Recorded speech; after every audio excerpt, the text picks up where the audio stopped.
It was supposed to be just another typical Saturday morning, the kind where nothing ever seemed to happen, where the world outside my little bubble of a house moved on without us.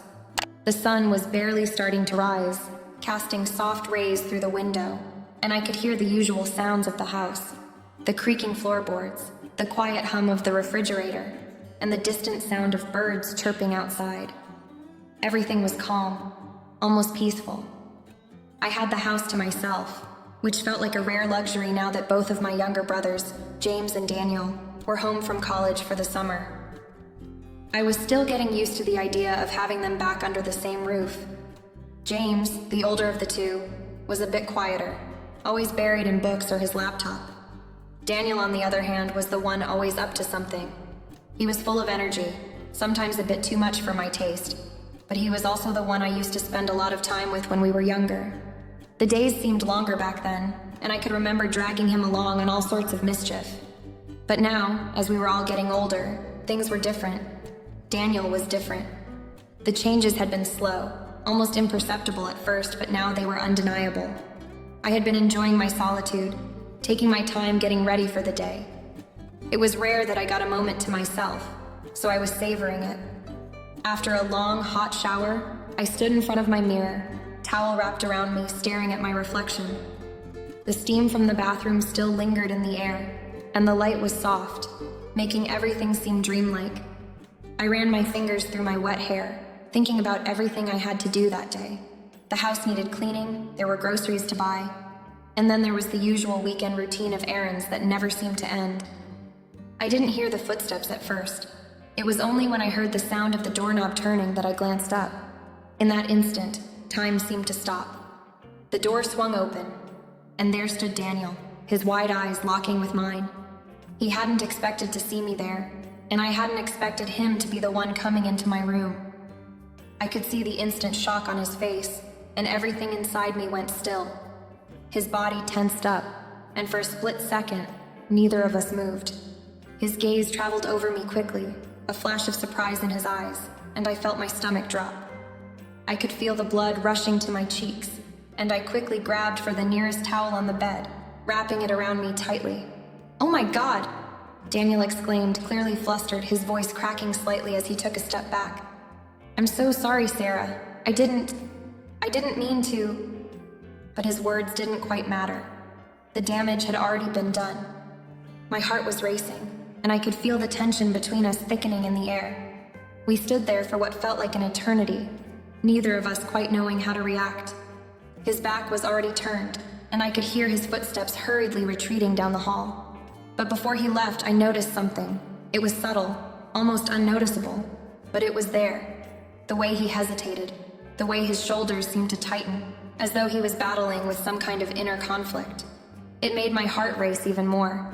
I quickly composed myself, pulling the towel tightly around me, trying to ignore the butterflies in my stomach. I could still hear him moving down the hallway, and I let out a breath I didn't realize I was holding. I turned back to the mirror, my reflection staring back at me, but now everything felt different. What was that? Why had it felt so strange? It was just Daniel, my little brother. Or at least that's how I had always thought of him. He was the kid who used to get into trouble, the one I used to make fun of for being so much younger than me. But now, after that moment, I couldn't stop thinking about him differently. There was something about the way he looked at me, something in his eyes that made me feel exposed, vulnerable. I couldn't shake the image of his face when he saw me. It wasn't just embarrassment that I saw in his eyes. There was something else, something deeper. It was as if he was noticing me for the first time, really noticing me. But that couldn't be possible, could it? He was my brother. This was wrong. But the more I thought about it, the more I realized that something inside me had shifted too. It wasn't just his reaction that had stuck with me. It was the way I started seeing him now. I couldn't deny it anymore. Daniel wasn't the same kid I'd grown up with. He wasn't a little boy anymore. He was different. He was taller, broader, more confident. His muscles were more defined, and I couldn't help but notice the way his t-shirt stretched across his chest. And his eyes. His eyes were no longer those innocent, wide-eyed eyes of the younger brother I used to know. They were deeper now, full of something I couldn't quite understand. He looked like a man. I stared at my reflection for longer than I probably should have. I should have just brushed it off. I should have just gone about my day and forgotten about what happened. But I couldn't. The image of Daniel standing in the doorway, his surprised expression still burned into my mind. And the more I thought about it, the more I started to wonder if maybe he had changed in ways I hadn't even noticed before. Maybe it wasn't just his physical appearance. It was something more. I shook my head, trying to push the thoughts away. This was ridiculous. It was just an accident. I had to forget about it. But as the minutes passed, I couldn't stop myself from thinking about him differently. That was the moment I realized it. Daniel wasn't just my little brother anymore, and something inside me had changed too. I hurried to finish getting dressed, my hands trembling slightly as I pulled on my clothes. I couldn't keep standing there, lost in my thoughts, but I couldn't ignore the pull of them either. What did that mean for me? What did that mean for us? Would everything between us change now? I didn't know. But as I left the room, I couldn't help but wonder how I was ever going to look at Daniel the same way again. In the days that followed that awkward moment, I couldn't seem to shake the image of Daniel from my mind. I had tried to ignore it, to brush it off as just an unfortunate accident, but it was impossible. Every time I saw him, I felt a strange tension in the air. At first, it was subtle, barely noticeable, like a quiet hum beneath everything we did. But the more I tried to pretend that things were normal, the more it seemed like the air around us crackled with something unspoken. And it was all because of that one moment. When I looked at Daniel, I didn't see the same kid I'd grown up with anymore. It was as if that one accidental glance had unlocked something in me, something I hadn't expected. It was difficult to even describe, but I started noticing him differently. It wasn't just the way his eyes looked at me after our little incident. It was the way his body had changed over the past year, how much taller he had grown, how his shoulders now filled out the sleeves of his t-shirts. And those muscles, his arms, his chest, were suddenly so much more defined. I could see the hard work he'd put into his workouts, the way his body had transformed from that of a gangly teenager to that of a young man. I tried to remind myself that I had seen him grow up, that I was used to him being this kid who had always been just a few years younger than me, but it wasn't the same anymore. I could feel the weight of it all every time I looked at him. It was like I couldn't see him the same way again. The way he moved now was different too, more confident, sure of himself. There was a quiet strength in his posture, a certain energy that I hadn't noticed before. It wasn't just physical. There was something in the way he spoke, the way he held himself, that screamed maturity. One afternoon, I found myself sitting across from him at the kitchen table while we had lunch together. I tried to keep it normal, tried to focus on the sandwich in front of me instead of the way his arm was casually resting on the table, muscles flexing with every slight movement. I felt a tightening in my chest, a strange fluttering that I couldn't explain. And the more I looked at him, the more I realized how much time had changed him. He wasn't the same Daniel I used to pick on or protect. He was a man now, and for the first time, I noticed just how handsome he was. It was disturbing, in a way, to feel this shift within myself. It was like my entire perception of him had cracked open, and now I was seeing him in a light that felt foreign, almost wrong. But no matter how hard I tried to push those feelings away, they only seemed to grow stronger. Every time I caught him looking at me, I saw it, just a flicker in his eyes, a second too long of a glance. I didn't want to think too much about it, but I couldn't help it. It was as if I had been blinded by the way I had always seen him, and now everything had changed in the blink of an eye. The subtle changes in his demeanor weren't lost on me either. Daniel, my little brother, had grown up in a way that was impossible to ignore. The worst part was that I couldn't talk to anyone about it. I couldn't admit that I was starting to feel something. It wasn't just the physical transformation, though that was a big part of it. It was also something deeper, a shift in the way we interacted. He wasn't just the goofy kid anymore. He was becoming someone I couldn't quite place, someone whose presence stirred something inside me. One evening after dinner, we were all sitting in the living room, James off doing his own thing, when Daniel sat down beside me. Normally, I wouldn't have thought twice about it, but tonight everything felt different. As he sat down, I caught the faint scent of his cologne, a musky, earthy smell that made my heart skip a beat.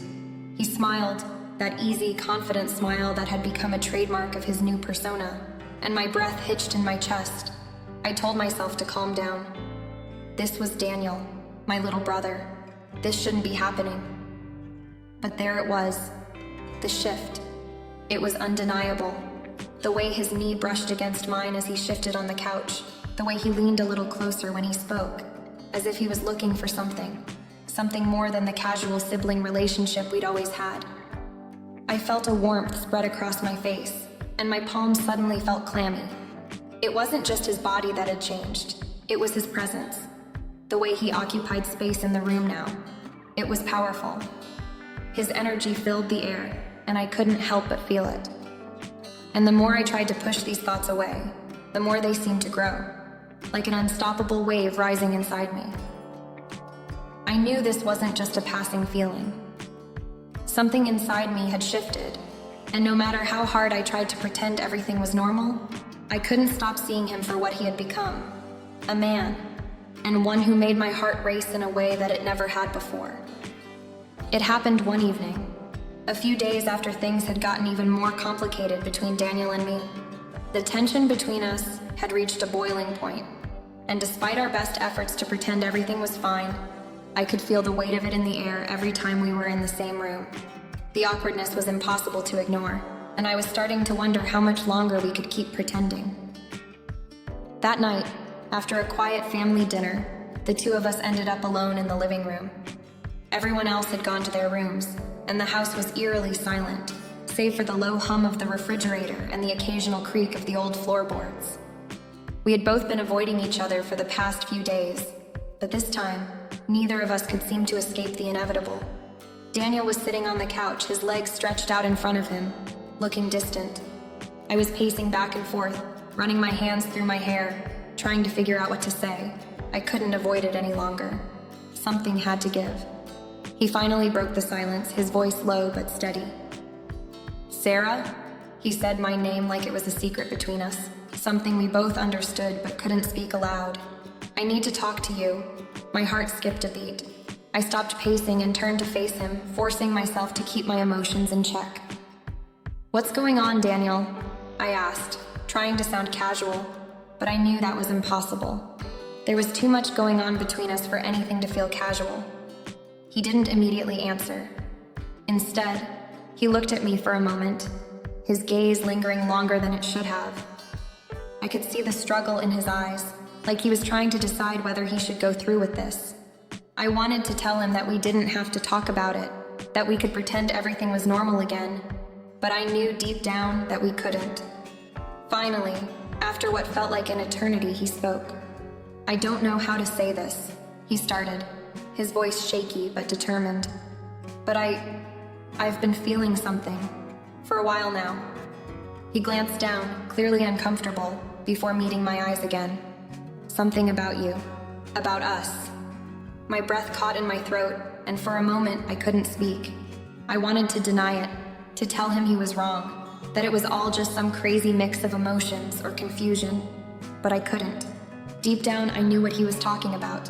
I had felt it too. The shift between us wasn't something I could ignore, no matter how much I wanted to. "I've tried to push it away," he continued, his voice barely above a whisper.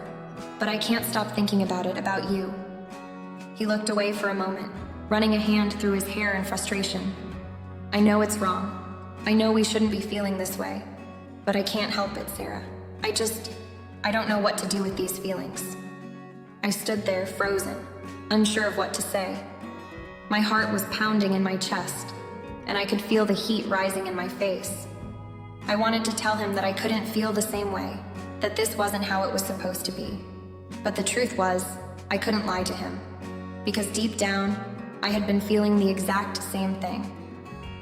I started, but the words wouldn't come. I was too afraid of what this might mean, of what it would do to everything we had built as siblings, as a family. But it was clear that Daniel had already crossed that line, and now I was the one left to decide if I was going to follow him into unknown territory. "Do you feel it too?" Daniel asked, his voice filled with a mixture of hope and fear. He wasn't looking for an answer to reassure him. He was looking for the truth. The truth that we both knew was hanging in the air between us. I stood there, my heart racing, my mind spinning. The room felt like it was closing in on me, like the walls were pressing against my chest, making it harder and harder to breathe. But I couldn't ignore the truth. I couldn't pretend anymore. "Yes," I whispered, barely able to hear myself over the pounding of my heart. The admission felt like a weight lifted off my chest, but it was also terrifying. "I feel it too." There was a moment of silence between us, the gravity of what we had just said hanging in the air like a storm waiting to break. I could see the relief in Daniel's eyes, but there was also a sadness there, a quiet acceptance of how complicated things had become. "I didn't want to say it," he said softly, his voice barely audible. "But I couldn't keep pretending either. It's like something's changed, Sarah. I don't know how to fix it, but I don't want to ignore it anymore." I nodded, my throat tight, my hands trembling at my sides. I couldn't make sense of everything, couldn't figure out what was supposed to happen next, but I knew that nothing would ever be the same between us again. We had crossed a line, and now we were both standing on the edge of something we couldn't take back. The confession had been made, but neither of us knew where to go from here. The only thing I was certain of was that everything was about to change, and no matter what happened next, there was no going back. The days that followed our confession were nothing short of suffocating. The weight of what had been said between Daniel and me lingered in the air like an uninvited guest, and neither of us knew how to handle it. Every time I looked at him, I saw the truth in his eyes, this quiet, unspoken bond between us that neither of us had the courage to fully acknowledge, yet neither of us could escape. We avoided talking about what had happened that night. Our conversations were awkward, careful, and deliberately superficial. I noticed the way Daniel's eyes would occasionally flicker to mine when he thought I wasn't looking, but then he'd quickly look away, as if he was afraid I might see too much. I did the same, only I wasn't sure if I was avoiding his gaze to protect myself, or because I didn't want to face what had already been said out loud. It was like we were two people standing on the edge of a precipice, not daring to take a step forward, but unable to back away either. The silence between us became a strange kind of language, a language that spoke of everything and nothing at the same time. Every word that wasn't spoken felt heavier than the one that had been, and in the quiet moments, I felt the weight of it in my chest. There were times when our interactions felt so strained. I wondered how we'd ever go back to being the way we were before.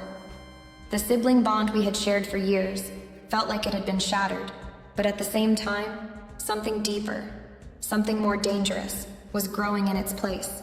I found myself watching him more than I intended, studying the way his jaw clenched when he was focused, or the way his shoulders had broadened in the past few months. His mere presence in the room sent a strange, unfamiliar energy coursing through me, and I could sense that he was feeling it too. But neither of us spoke about it. Neither of us dared to name it. We'd have breakfast together, but the air would feel thick, like both of us were holding our breath, afraid to let out the words that were hanging between us. At dinner, there would be moments when our eyes met, and for a split second, the world seemed to pause around us. It was a brief, stolen moment, but in that second, the tension was palpable. I couldn't tell if he was feeling the same pull I was, or if he was simply trying to figure out what to do with all of it. The awkwardness was almost unbearable. I found myself pulling back more, afraid that the slightest touch, the smallest gesture would push us both further down a path neither of us were prepared to go. There were nights when I'd lie awake in bed, thinking about him, about what we had admitted to each other. Was it possible for feelings like this to exist without destroying everything around us? Was there any way to navigate this without ruining everything we knew about our family, about who we were to each other? I started to avoid being alone with him. If I could help it, I stayed in my room longer, kept myself busy with tasks around the house. If I could just keep myself occupied, maybe I could forget the way my heart would race every time he was near. But there was no escaping it. No matter how much I tried to distance myself, I could feel the connection between us grow stronger, more intense, with each passing day. It wasn't just the guilt that weighed on me, it was the longing. There was a part of me that wanted to give in to it, to stop pretending that nothing had changed. I could feel it in the way my body reacted to him.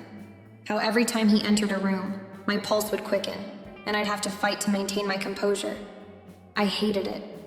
I hated how much I wanted him, how much I craved the closeness that seemed so wrong but also so undeniable. But I didn't act on it. I couldn't. Not yet, anyway. I wasn't sure what the consequences would be, or if I even had the strength to face them. I told myself I was being ridiculous, that it was just a phase, that it would pass. But every day that passed, it felt less like a phase and more like something that had taken root in both of us.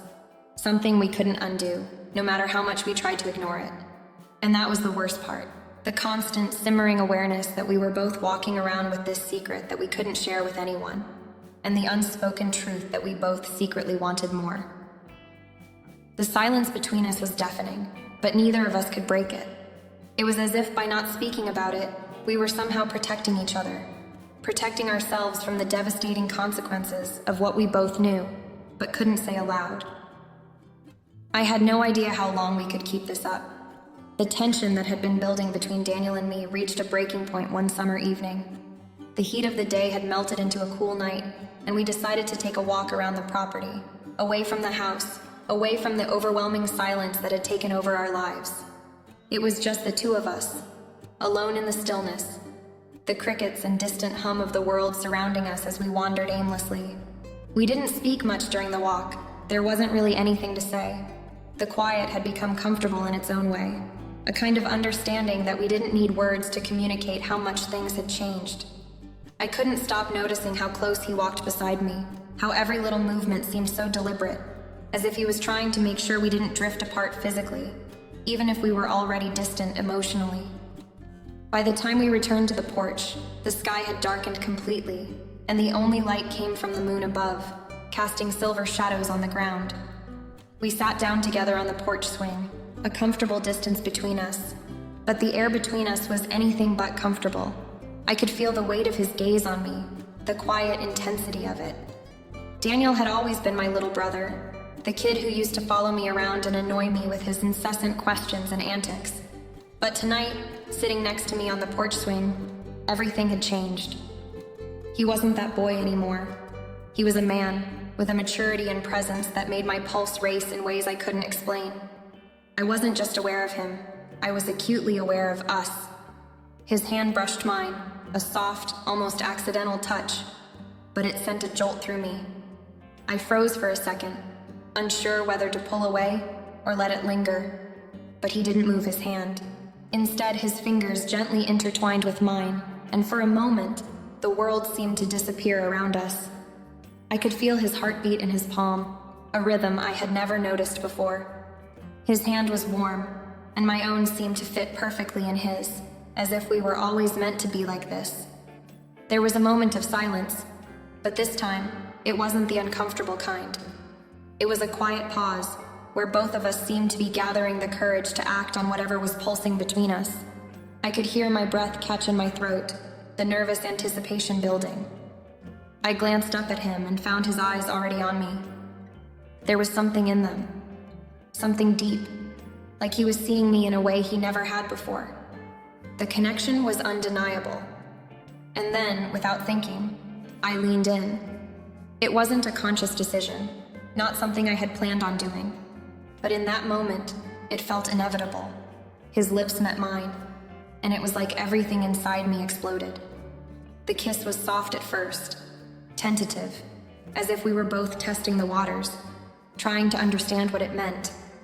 But soon, it deepened, and I felt the pressure of his mouth on mine, the heat of his body against mine, the raw intensity of something we had both been holding back for so long.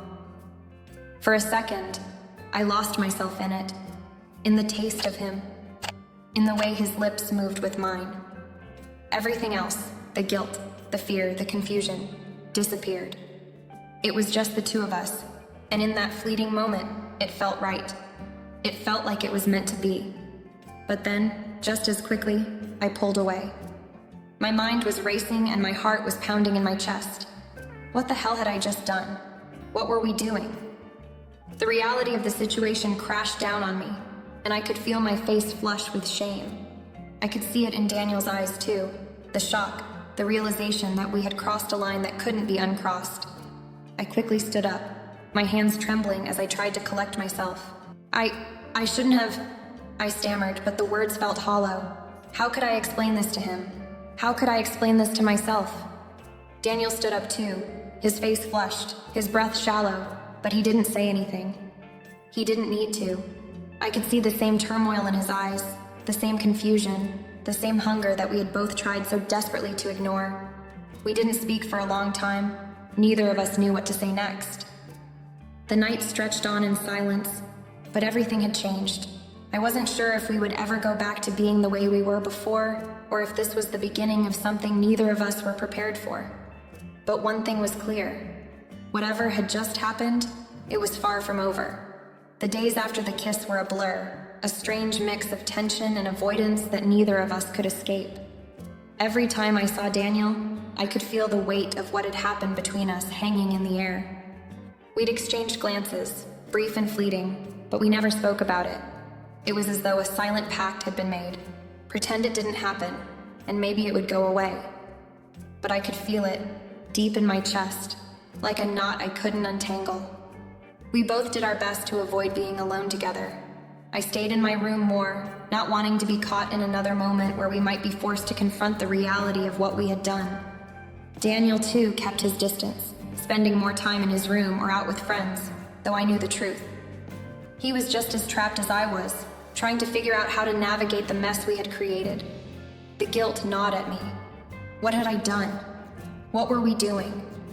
I kept trying to justify it to myself, to convince myself that it was just a mistake, just a slip in a moment of weakness. But every time I thought about it, my mind betrayed me, replaying the sensation of his lips on mine, the warmth of his touch, and the way he had looked at me before we kissed, like he was seeing me for the first time. It wasn't just a mistake. I knew that now.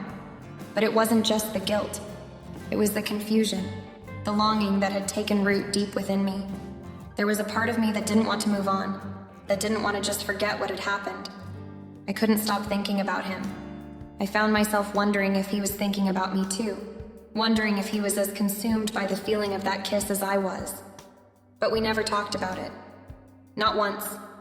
Every time our paths crossed, it felt like we were pretending, acting as though nothing had changed, as though we hadn't just crossed an invisible line that couldn't be uncrossed. The silence between us was deafening. It was a silence filled with everything we were too afraid to say. Even when we were together in the same room, there was an unspoken distance between us. I could see the way Daniel's eyes would flicker toward me, the way he'd look away quickly, like he was afraid to let his emotions show. I couldn't blame him. I was doing the same thing. We both knew that we couldn't go back to being the way we were before, but neither of us had the courage to face the consequences of what we'd started. There were moments when I thought about just breaking the silence, about just saying what we both knew was true, but fear always stopped me. Fear of what it would mean, fear of where it would take us, and above all, fear of the consequences.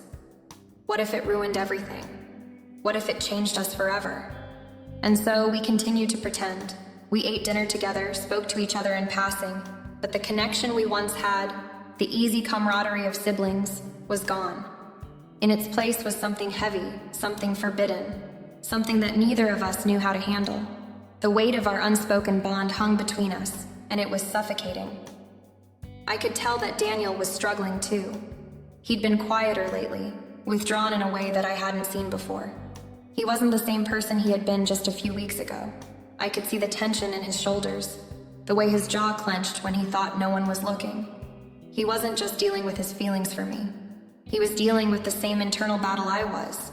We both wanted to act on it, to give in to whatever this was between us, but neither of us was brave enough to make the first move. And so, we stayed silent, locked in this uncomfortable stasis, waiting for something to change, waiting for one of us to break the silence and admit what we both already knew, that everything had changed, and we couldn't go back. But neither of us knew what to do about it, and that uncertainty became the heaviest burden of all. The tension had reached a boiling point. I could feel it every time I looked at Daniel, every time our eyes met, and the silence between us became unbearable. It was clear that neither of us could keep pretending anymore, that we were both on the edge of something that neither of us knew how to handle. I tried to ignore it, to push it down, but it was always there, lurking beneath the surface, ready to consume us both. That evening, after a quiet dinner, Daniel surprised me. He didn't wait for the right moment or the perfect opportunity. He simply walked into the living room where I was sitting, nervously twirling my hair, and sat down next to me. His presence was enough to make my heart race, and I felt the familiar knot in my stomach tighten. I couldn't look at him, couldn't bring myself to meet his gaze, but I knew he was waiting for me to say something, anything. "Sarah," he started, his voice uncharacteristically soft, almost hesitant. "We need to talk." My breath hitched in my throat. I had been dreading this conversation, but at the same time I knew it was coming. It had to come. We couldn't keep pretending forever. The silence had already become too much, too suffocating.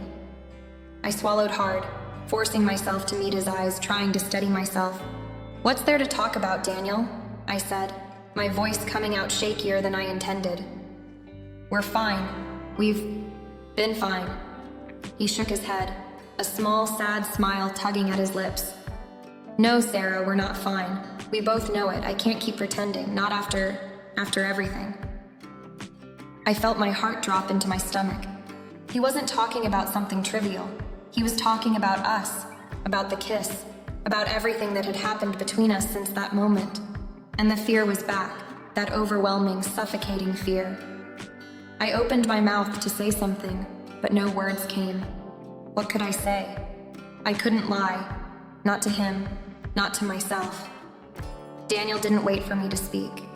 He leaned forward, his eyes burning with intensity. "I can't stop thinking about you, Sarah. I don't want to feel this way, but I do. And I know you feel it too.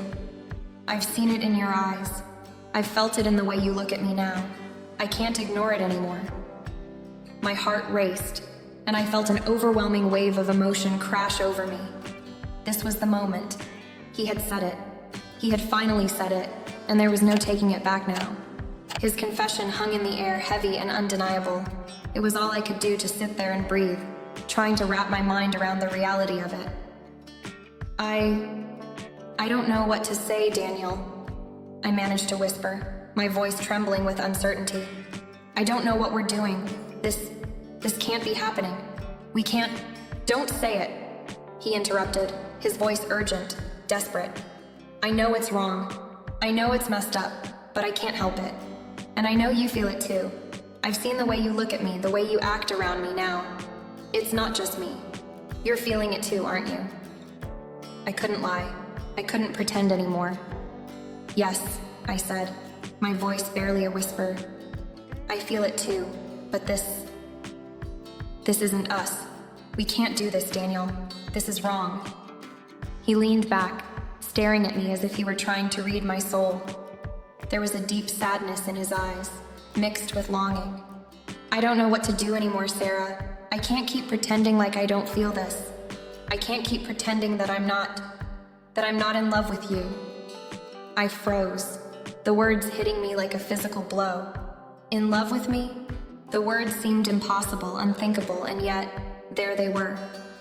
I had never imagined Daniel, my little brother, could feel something like this. And I certainly hadn't realized that I was caught up in the same feelings. But now, hearing it out loud, it was like a truth I had been denying to myself. The room felt small, suffocating. My heart pounded and my thoughts raced. What were we supposed to do now? Could we ignore this? Could we go back to the way things were before? "I don't know what to do either," I whispered, feeling tears prick at the corners of my eyes. "I don't know what's happening, but I know this is tearing us apart." Daniel's face softened, his eyes searching mine for some kind of answer. "So what do we do now?" I didn't have an answer. I didn't know what came next. But the truth was undeniable. We were both trapped in this, and there was no escaping it. The days after that conversation with Daniel were filled with an overwhelming, almost suffocating silence. Everything felt wrong, but I didn't know how to make it right again. The air between us was thick with something unspoken, something dangerous and intoxicating. We carried on as though nothing had changed, as if we were still the same family we had been before that night. But it wasn't the same. It could never be the same again. We couldn't go back. Each morning when I woke up, I would tell myself I was overthinking it, that we were just two people who'd had an awkward moment. But deep down, I knew there was more to it. There was a part of me that was still reeling from what had happened, trying to make sense of it. The guilt gnawed at me every single day. I had tried to push it all to the back of my mind, but it never went away. And when I looked at Daniel, I could see the reflection of my own confusion, my own conflicted emotions. It was in his eyes, the same mixture of longing and fear, the same uncertainty. We still shared meals together. We still sat at the same table, exchanged pleasantries, and pretended as though nothing had changed. But the tension was undeniable. It was in the way our eyes would meet across the room, the way our voices trembled ever so slightly when we spoke to each other.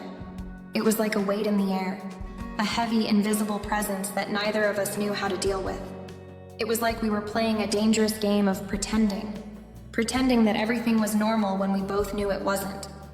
We were trapped in a web of emotions that neither of us could escape, but neither of us was brave enough to confront. I began to question everything about myself. How could I be feeling this way about my brother? How could something so wrong feel so right? Every time I saw him, I was reminded of the way my heart beat faster, the way my breath caught when he was near. I had told myself that I was just confused, that it was just the weight of the situation making me feel things I shouldn't. But the truth was, it wasn't just that. There was a pull, something deep inside me that was drawing me closer to him, no matter how much I tried to fight it. And then there was Daniel. I could see how much he struggled with everything too. It was written all over his face. Every time we were in the same room, I could feel him holding himself back, like he was trying to maintain control of the situation, trying to pretend like he didn't feel what he did. But the tension between us was palpable. I could tell that, just like me, he couldn't stop thinking about what had happened. I could see it in his every action, how his gaze lingered a little longer than it should have, how his words seemed to hold weight, as if he was trying to convey something more than he was saying. It was clear we were both caught in this impossible situation, a situation we couldn't undo, but neither of us had the courage to face head on. I spent countless nights lying awake in bed, wondering what the future held. Could we ever go back to being just siblings? Could we erase what had happened? Or were we forever bound to this unspoken bond that neither of us could break? The guilt weighed on me constantly, but it was a guilt that was almost drowned out by the desire I couldn't push away. I knew the consequences of acting on it would be devastating, that it would destroy everything we had, everything we had worked for. But the pull I felt every time Daniel was near, was becoming impossible to ignore. It wasn't just the kiss anymore. It was the way we both couldn't help but gravitate toward each other, as if we were meant to be closer in a way that was forbidden.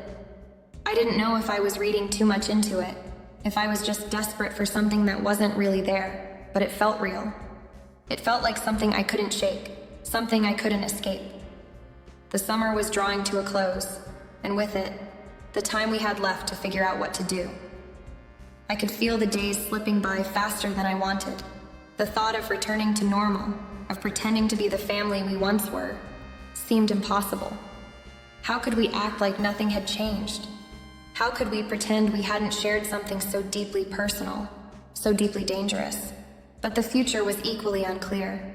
What would happen when the summer ended? What would we do when we had to go back to our separate lives? Would we find a way to suppress everything we had felt, to let it go and move forward? Or would the bond between us continue to grow, despite everything, until it tore us apart? The future was a question mark hanging over us, and neither of us had any answers. And so, we waited. We stayed in the same house, moving around each other like ghosts, barely speaking but feeling everything. I didn't know what the next step was. I didn't know what I was supposed to do, what I was supposed to feel. All I knew was that we couldn't keep pretending.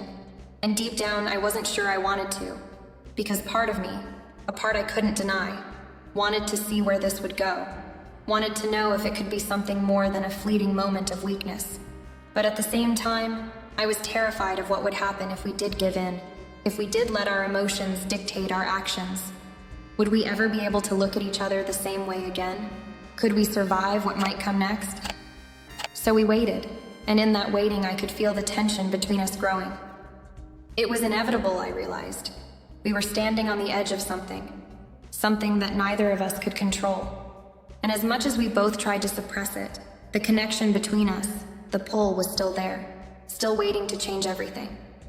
And no matter how hard we tried to ignore it, the future was already written. It was uncertain, yes, but one thing was clear. Whatever came next would change our lives forever.